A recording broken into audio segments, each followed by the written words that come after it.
प्रणाम दोस्तों, हमारे चैनल पे आप सभी लोगों का स्वागत है। आप सब लोगों के लिए एक प्यारा सा विवाह गीत लेके आए हैं।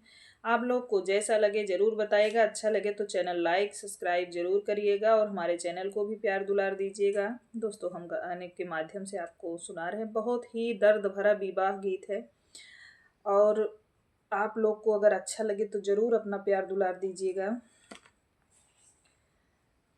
जेहि दिन बेटी के भैले बियाहवा, अरे भैले बियाहवा, अरे सेनुरा भरल भरी मगरे ललनवा, अरे सेनुरा भरल भर मगरे ललनवा, अरे जेहि दिन बेटी के भैले बियाहवा, अरे भैले बियाह, अरे सेनुरा भरल भरी मगरे ललनवा, अरे वही दिन बेटी मोरी चलली ससुरवा, अरे चलली ससुरवा, अरे बेटी के मनवा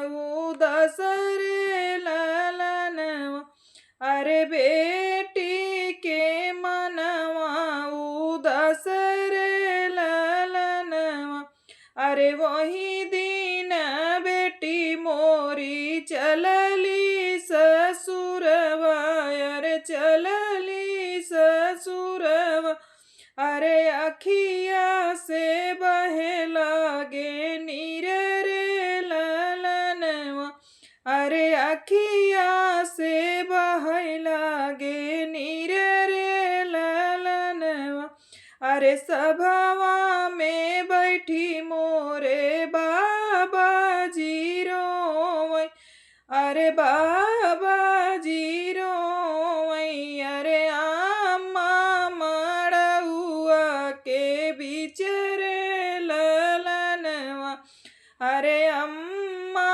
मड़उआ के बीच रे ललनवा, अरे दुआरे पे बैठल मोरे भैया जी रोवै, अरे भैया जी रोवै, अरे भाभी अंगनवा के बीच रे ललनवा, अरे भाभी अंगनवा के बीच रे ललनवा, अरे अपने पिया के घरे जाई उ बेटी, अरे जाई उ बेटी, अरे हंसी खुशी रखू परिवार रे ललनवा, अरे हंसी खुशी रखू परिवार रे ललनवा,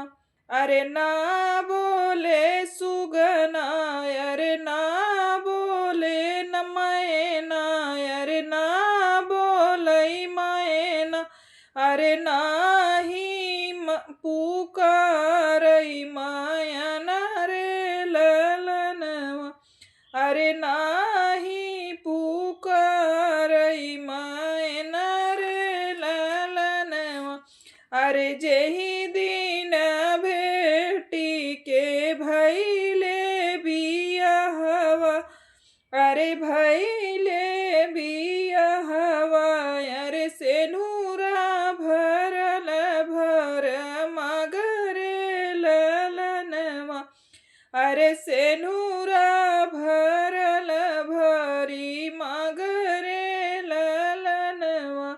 दोस्तों, जैसा लगे ललनवा गीत जरूर बताइएगा। बहुत ही दर्द भरा गीत है। अगर आप लोग को अच्छा लगे तो हमारे चैनल को विजिट जरूर कीजिएगा और अपना प्यार दुलार जरूर दीजिएगा।